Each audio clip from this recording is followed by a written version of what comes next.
अनंत प्या, आनंदी रहा।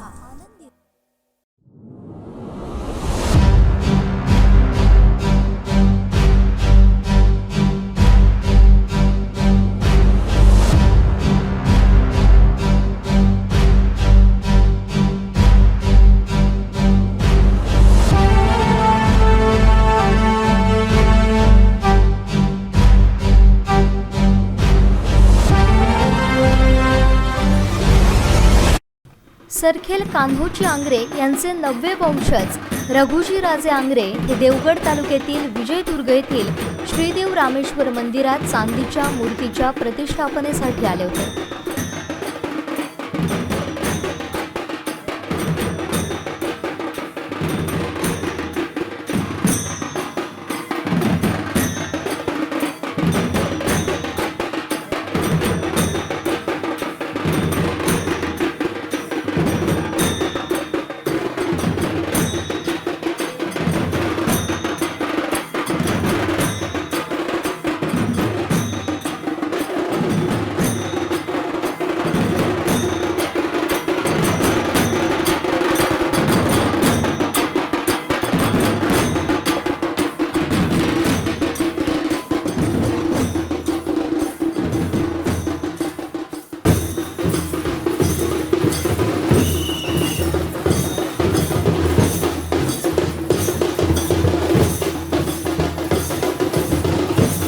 यावेळी त्यांनी विजयदुर्ग किल्ला, कुणकेश्वर मंदिर तसेच कोटकामते येथील कुलदेवता श्रीदेवी भगवती मंदिरास भेट दिली। यावेळी कोटकामते आणि विजयदुर्ग नगरीत त्यांचं फटाक्यांच्या आतषबाजीत, ढोल ताशांच्या गजरात जल्लोषी स्वागत करण्यात आलं।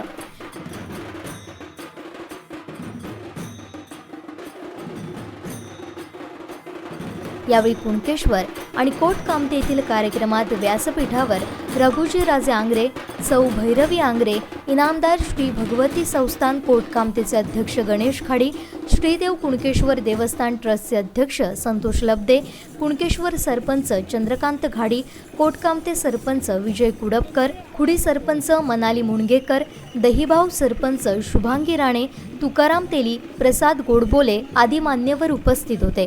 श्रीदेव कुणकेश्वराचं सपत्नीक दर्शन घेतल्यानंतर श्रीदेव कुणकेश्वर मंदिर देवस्थान ट्रस्टचे अध्यक्ष संतोष लब्दे यांच्या हस्ते रघुजीराजे आंग्रे, भैरवी आंग्रे आणि त्यांच्या कुटुंबियांचा सत्कार करण्यात आला।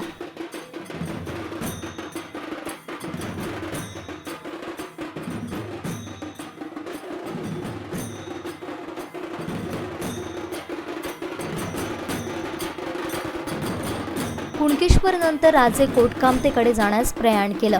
सायंकाळी कोटकामते नगरीत फटाक्यांच्या आतषबाजीत, ढोल ताशांच्या गजरात भव्य मिरवणूक काढून रघुजीराजे आंग्रे यांचं कोटकामते नगरीत स्वागत करण्यात आलं।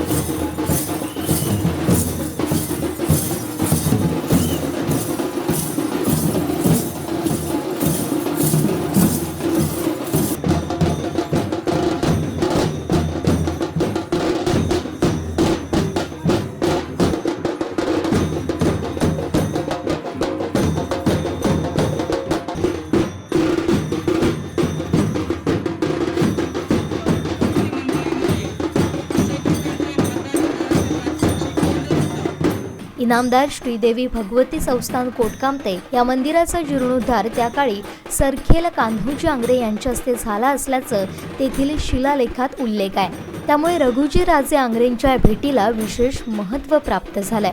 आंग्रे घराण्याची कुलदेवता असलेल्या देवी भगवती चरणी राजे सपत्नीक नतमस्तक होत देवी भगवतीचे आशीर्वाद घेतले। त्याचबरोबर कान्होजी आंग्रे यांनी देवी भगवती मंदिराचा जीर्णोद्धार केल्याचा उल्लेख असलेल्या शिलालेखाच्या पाटीचं पूजन त्यांच्या हस्ते करण्यात आलं। इनामदार श्रीदेवी भगवती संस्थान कोटकामतेच्या वतीनं रघुजीराजे आंग्रे यांचा देवी भगवतीची प्रतिमा भेट देत गावाच्या वतीनं त्यांचा भव्य सत्कार करण्यात आला।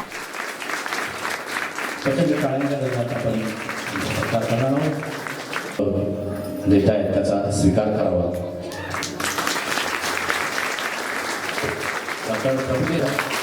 जोरदार टाळ्या आपण सर्वांनी या सोहळ्याचा साक्षीदार होऊया.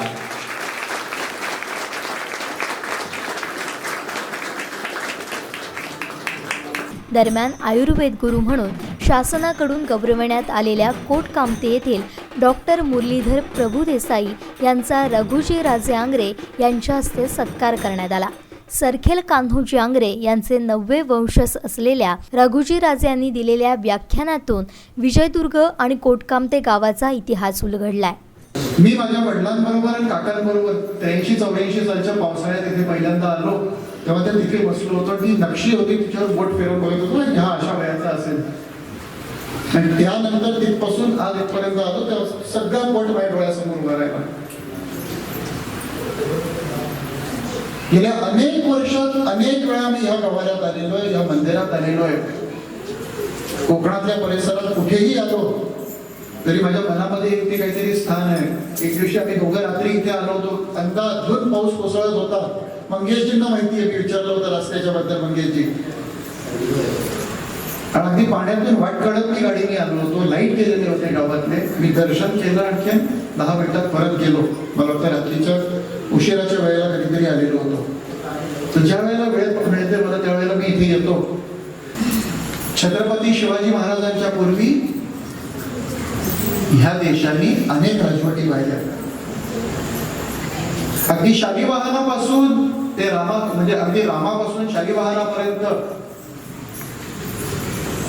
अनेक राजवटी झाल्या, अनेक सम्राट झाले, अनेक चक्रवर्ती सम्राट झाले, महाराजे झाले.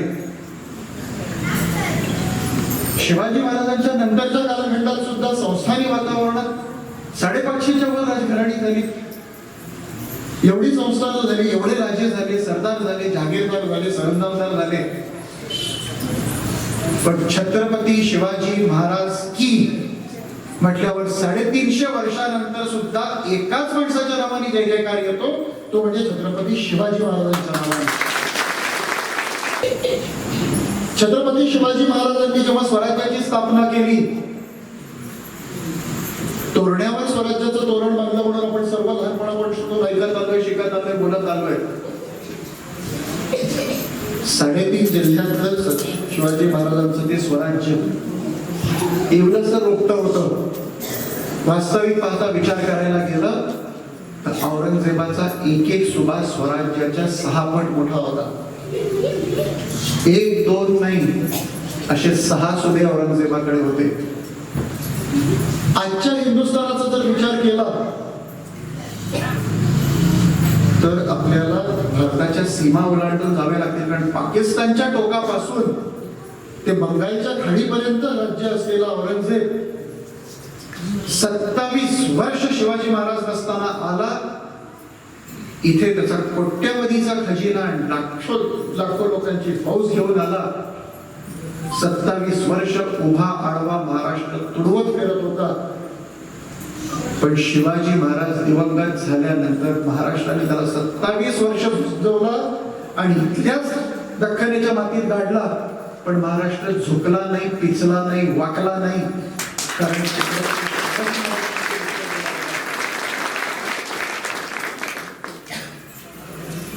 महाराज गेल्यानंतरची काय परिस्थिती होती? महाराज गेल्यानंतर संभाजी महाराजांचा 9 वर्षाचा कालखंड अतिशय धामधुमीचा. संभाजी महाराज गेल्यानंतर तारण आणि कोल्हापूरमध्ये राजाराम महाराज जिंजीला. वास्तविक पाहता कुठल्याही प्रकारे मध्यवर्ती सत्तेकडून मदत मिळण्याची, सैन्य येण्याची, कुमक मिळण्याची कुठल्याही प्रकारची शक्यता नसताना धनाजी जाधव असतील, संताजी घोरपडे असतील, कान्होजी आंग्रे असतील, हे आणि असे अनेक वीर आपल्या आपल्या भाग्यामध्ये असलेलं जे काय असेल त्या आपल्या भाग्यावर तुळशीपत्र ठेवून स्वराज्याचं रक्षण करण्यामध्ये लागलेले होते. कोणाचं स्वराज्य होतं ते? शिवाजी भोसल्यांचं स्वराज्य होतं, कान्होजी आंग्र्यांचं स्वराज्य होतं, धनाजी जाधवांचं स्वराज्य होतं. कोणाचं होतं? तर शिवाजी महाराजांनी जी दीक्षा दिली होती, तुमचं आणि आमचं राज्य, लोक कल्याणकारी राज्याची जी संकल्पना शिवाजी महाराजांनी सर्वात प्रथम मांडली. त्यामुळे ह्या वयाच्या लेकरापासून ते 80 वर्षाच्या म्हाताऱ्यापर्यंत प्रत्येकाला वाटत होतं हे राज्य माझं आहे. हे शिवाजी महाराजांचं राज्य नाही, तर शिवाजी महाराजांनी ही जबाबदारी माझ्यावर दिलेली आहे आणि त्यातूनच स्वराज्याचं रक्षण झालंय. ज्या इंग्रजांची आणि पोर्तुगीजांची पश्चिम किनारपट्टी करता भांडणं व्हायची, ज्या इंग्रजांचं पास आणि पोर्तुगीजांचं कर्तास घेतल्याशिवाय आमच्या व्यापाऱ्याचं बोट सुद्धा समुद्रात उतरू शकायचे नाही, आणि ज्या इंग्रजांना साक्षात आलमगीर औरंगजेब, आजकाल औरंगजेब सुद्धा बऱ्याच लोकांना फार प्रिय आहे, तर साक्षात औरंगजेब आपल्या आईला जेव्हा मक्केला पाठवायचं होतं तेव्हा त्या इंग्रजांना पैसे देतोय आणि सांगतोय मलबारी चाच्यांपासून माझ्या आईचं आणि बायकोचं रक्षण करा, तिला मक्केला बोटीने जाऊ द्या, हे मी तुम्हाला पैसे देतो. म्हणजे त्यांचा किती दरारा असेल.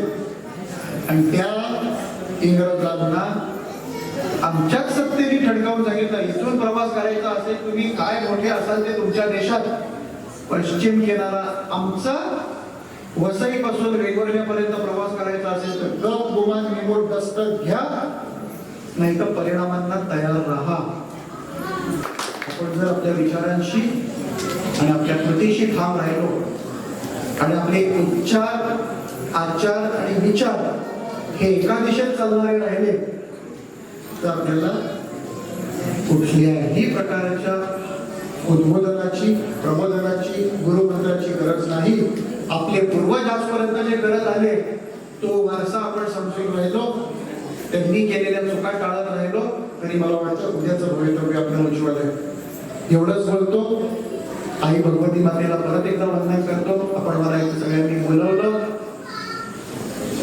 मला माझ्या घरचा मान सन्मान दिला आणि आपण एवढं प्रेम दिलं त्याबद्दल मी कोटकामते ग्रामस्थ, या परिसरातली सगळी ज्ञात अज्ञात मंडळी, त्यांचं मला नावं सुद्धा माहिती नाही अशी मंडळी, त्या सर्वांचे पुन्हा एकदा आभार मानतो. संपूर्ण कोकणसह जगभरातील ताज्या घडामोडी सर्वात प्रथम पाहण्यासाठी कोकणचं नंबर 1 महा चॅनल कोकण 7 लाईव्हचं यूट्यूब चॅनल सबस्क्राईब करा आणि लेटेस्ट अपडेटसाठी बेल आयकॉन क्लिक करा.